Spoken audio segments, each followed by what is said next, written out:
Chapter 34. After washing up, Tang Yu took Zhang Xiaoyue downstairs for breakfast. As they walked toward the dining room, a long-haired young man with a ponytail was already seated, eating. When he saw Tang Yu, he immediately stood up and greeted him. "Brother Dr. Zhang, long time no see." Tang Yu paused for a moment upon seeing him, then smiled and nodded. "A long time no see. Come on, eat before it gets cold. After breakfast, let's go visit Grandpa together." The ponytailed young man enthusiastically helped set out the dishes and chopsticks for the two of them. Tang Yu sat down, quietly eating his breakfast, his eyes occasionally drifting toward the man, with the ponytail smiling as if nothing were wrong. This guy who called him brother wasn't actually his real brother, but the son of his second uncle Tang Royu. Tang Yu had quite an impression of this guy. In the original plot, shortly after Tang Yu's death, Old Master Tang was so devastated he fell gravely ill. Tang Yu's parents used everything they had to seek revenge, but no matter how strong the Tang family was, they couldn't match the Son of Destiny. Yetchen had the Dragon Soul organization behind him, a force leagues above the Tang family. Playing the pig to eat the tiger only works when you've got serious backing. And this Tang Royu, who had been quietly suppressing his ambition, seized the opportunity. He defected to Yetchen, stabbed the Tang family in the back, and became the Dragon King's loyal lapdog. The Tang family's downfall? He played a major part in it. "I gotta find an opportunity to bury this guy," Tang Yu muttered internally. The Tang family's trillions in assets are the finale rewards this dog wants to steal. Sure, I can't go head-to-head with the Son of Destiny, but you, a two-faced snake, perfect target for a backstab. Uncle loves bullying the soft and fearing the hard. Zhang Xiaoyue looked up from her porridge and blinked at Tang Yu, a little confused. "Brother Tang Yu, who are you planning to bury?" After breakfast, the three of them went out to the courtyard to visit Old Master Tang. When they arrived, the old man was sitting in a grand Taishi chair, hunched forward over a phone. The sound of game characters fighting and shouting echoed from the speakers. He was grimacing and cursing under his breath. "Damn it, can't even play a bruiser properly? Shooter, are you in elementary school? Why are you ranked gaming during school hours? Useless trash. Even at 80, I could outplay this brain-dead team." The three of them stood frozen for a moment, clearly thunderstruck. This old man was unexpectedly trendy. After the match ended, Old Master Tang set his phone down and clutched his chest. "Grandpa, you really shouldn't be playing games. It's bad for your health," Tang Yu quickly said, stepping forward. "All right, Grandpa Tang, you've got to take care of yourself." "You need to rest more, Grandpa." Zhang Xiaoyue also chimed in. Yeah, fine. I'll uninstall it." Old Master Tang nodded, deleted the app from his phone, and tossed it on the table, clearly still fuming. Here, drink some tea and relax. I'll check your pulse," Zhang Xiaoyue offered. She poured a cup of tea with a gentle hand, then sat down beside him to feel his wrist. Tang Yu, meanwhile, silently observed his grandfather. Thanks to the Qingbao Tianjing, he didn't even need to take a pulse. Just one look, and Grandpa's stomach problem is chronic. Right now, there's clearly cold qi wrapping around his stomach. According to the Qingbao Tianjing, it's a classic case of stomach yin deficiency, caused by yin deficiency and insufficient nourishment. The best treatment?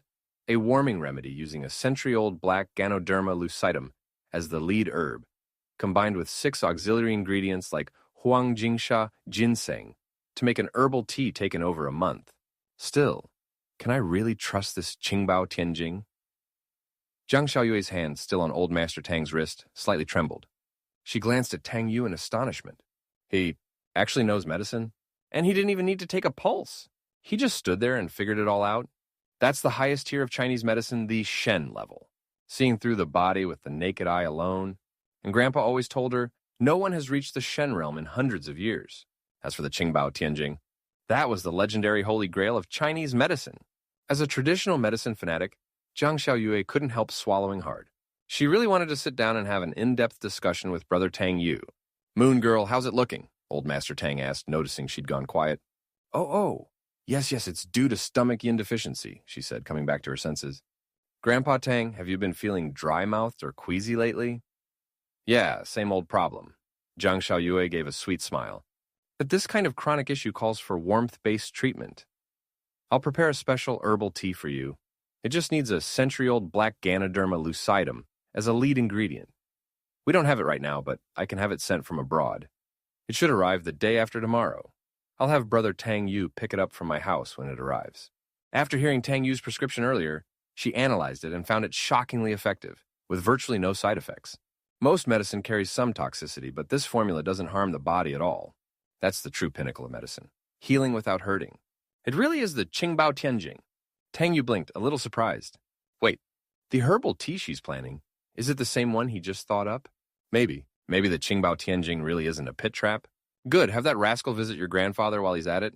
Old Master Tang smiled and nodded.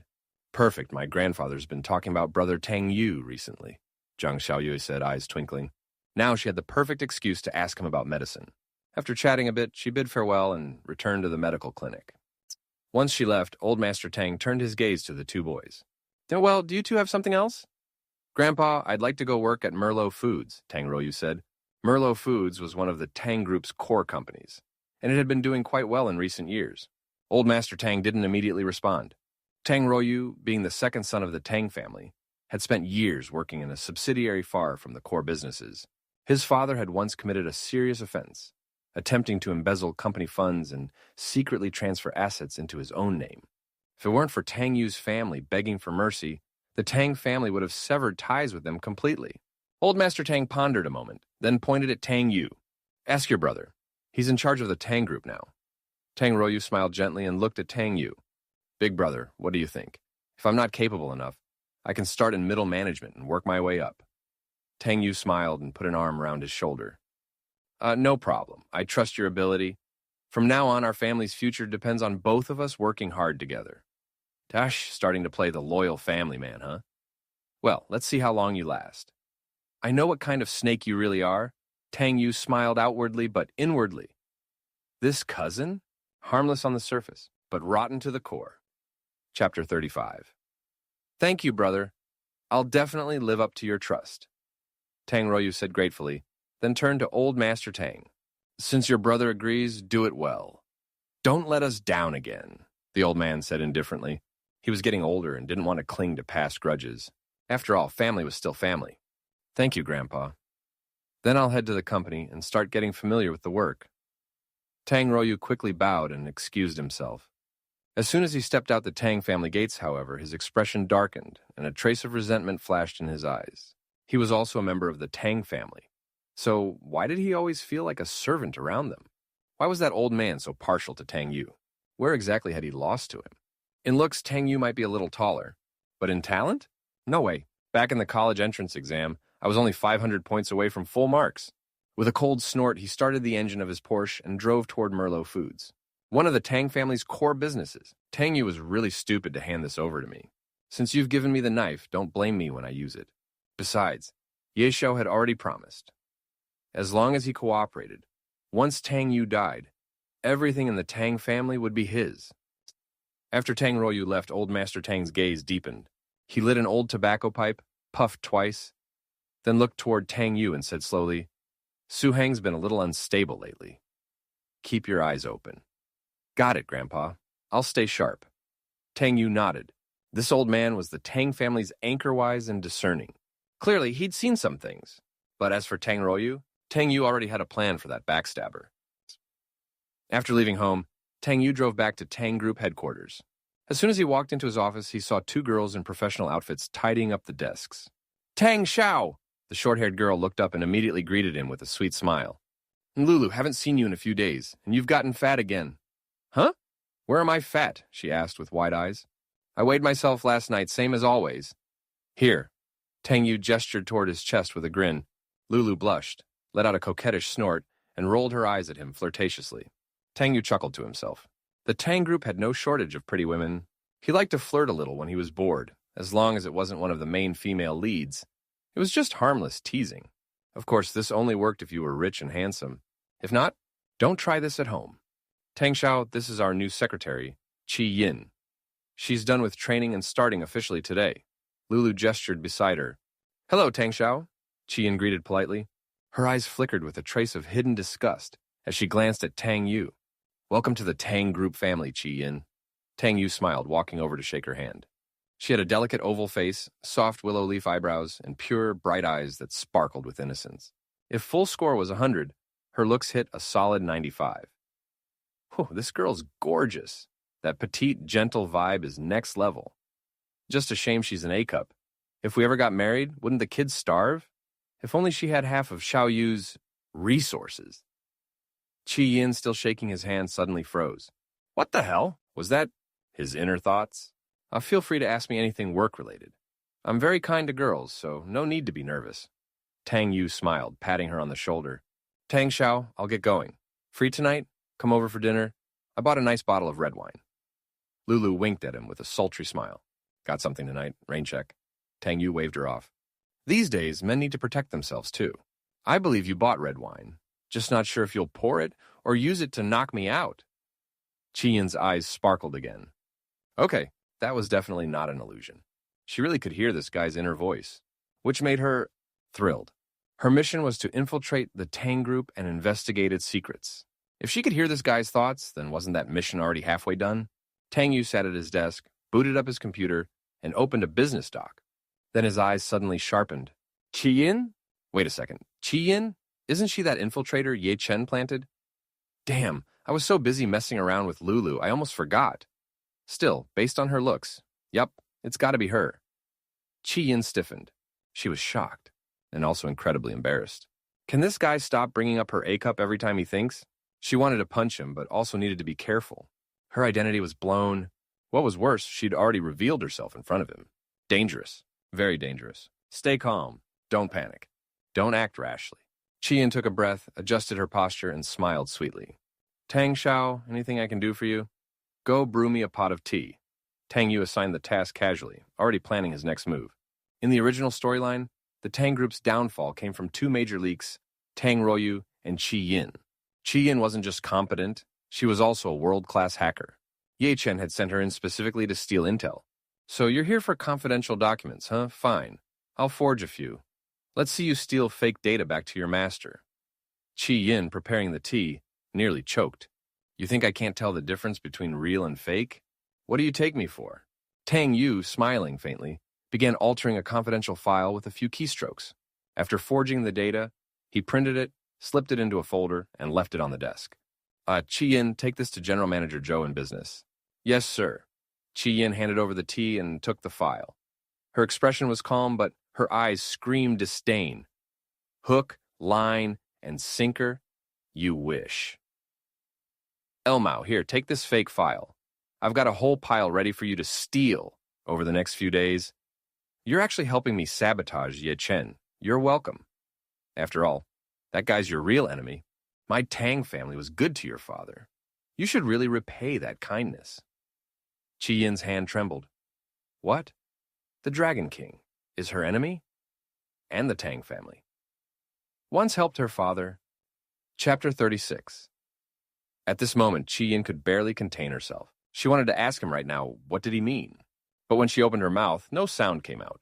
Leaving the office in a daze, Qi Yin's whole mind was spinning. Confused, restless, and unsure.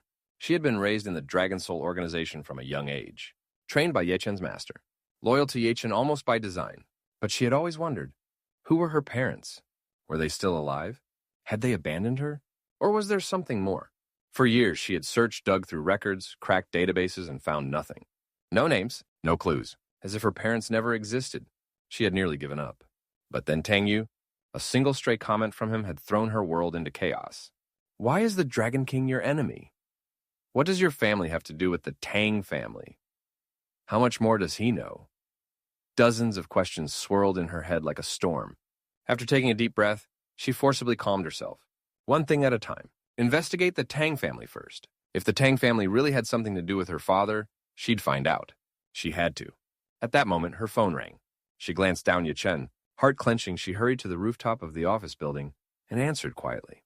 Dragon King, what are your orders? Qi Yin. Ye Chen's voice came through calm but sharp.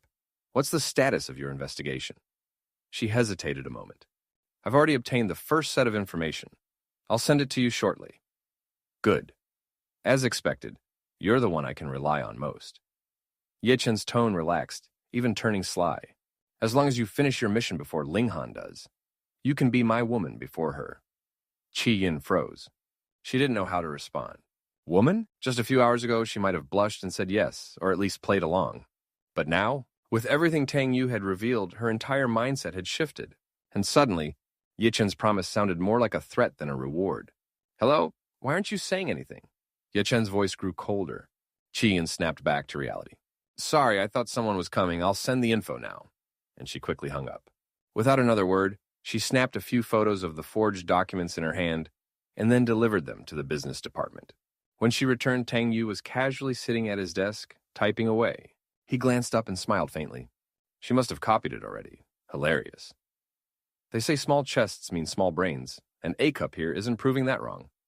No wonder she and Ye Chen's psycho master keep getting fooled. Poor thing. Qian's eye twitched.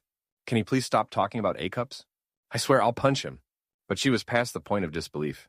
Tang Yu knew everything, even Ye Chen's master's existence. There was no way he was bluffing now. And the fact that she could hear his thoughts, it wasn't a curse anymore. It was a revelation. Suddenly, Tang Yu stretched, cracked his neck, and turned to her.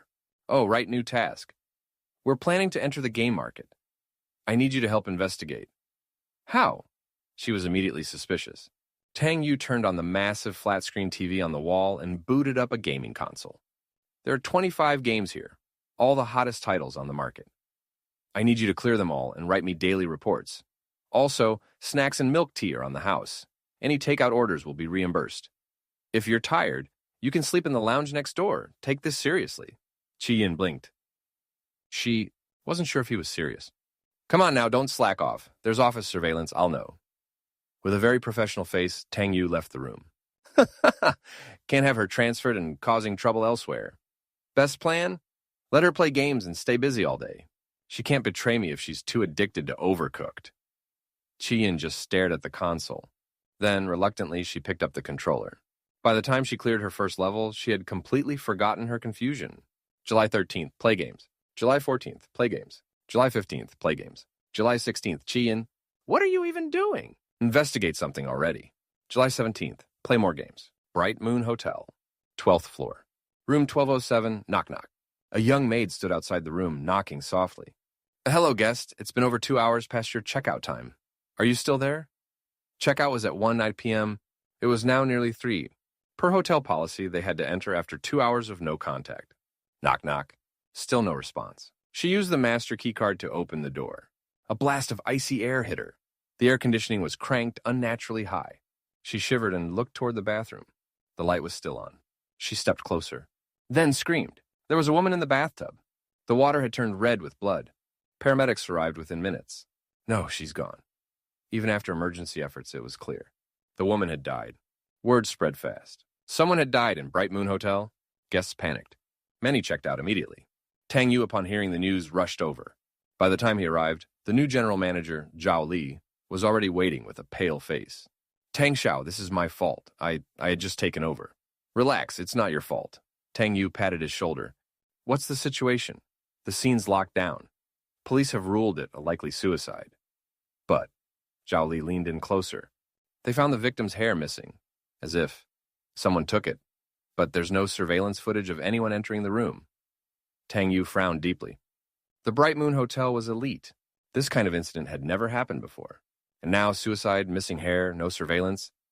He lit a cigarette and sat down to think. And suddenly one name came to mind. Dragon Tooth. Hey there, boys and girls. I am the story guy. Thanks for listening. The story doesn't end here.